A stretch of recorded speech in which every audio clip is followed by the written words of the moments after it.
Award-winning documentarian and Emmy-nominated filmmaker Ondi Timoner is known for capturing unique slices of life in her stories, spending months, if not years, with her subjects. She's won Sundance's U.S. Grand Jury Prize twice and is now out with a new documentary, The In-Between, about the only hospice for the homeless in America, located in Salt Lake City. Let's take a look. Things can go haywire in a hurry. I've seen attorneys end up on the street. I've seen engineers end up on the street. Students, you name it, they're all out there. People with some education that just, something happened. Ondi, thank you so much for joining us. And before we get to the in-between, I understand that you recently lost your home in the LA wildfires. Just give us a sense of how you're doing. I mean, it's an unfathomable loss for so many people and for our beautiful town of Altadena. Everything I ever had was in the house. I was in Europe shooting a film about the Nazis at the time, so I wasn't able to pull anything out.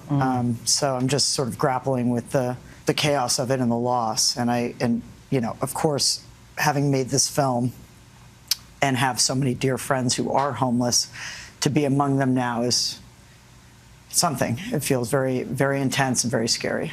I think that part of the film just deals with the idea of just how unexpected homelessness can be. You have one gentleman who's there who talks about how he lost his house in a divorce. The wife got the divorce, and all of a sudden he was homeless. And many of us think, oh, they are different.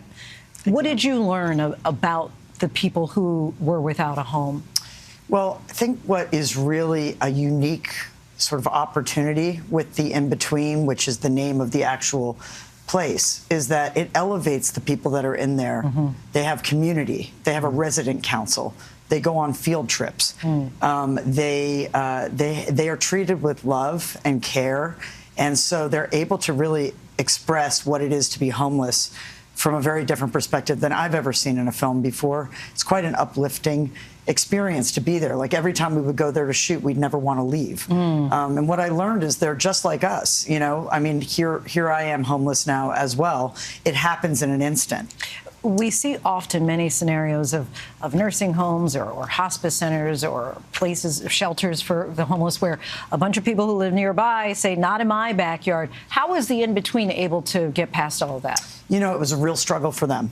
And now those same neighbors are volunteering there, doing jewelry making classes and, you know, sing-alongs, and there's a piano there. Why do you think we don't see more of these inns? Because when we talk about, in broad strokes in our country, about how we have a problem with homelessness, we have a problem with drug addiction, we have a problem with mental illness, but this seems to be, in small part, a solution if we could have this across the country. That's why we made the movie, and that's why it's going to be, you know, out on the LA Times site and hopefully get even further with distribution. We hope that everyone will see this. We hope that mayors will realize that if they actually help an In-Between happen in their town, then they will see such a great result. Not only will there be less people on the streets, there'll be no one dying on the streets anymore, and the emergency rooms won't have the kind of, you know, constant flow of people in need who just can't get care otherwise.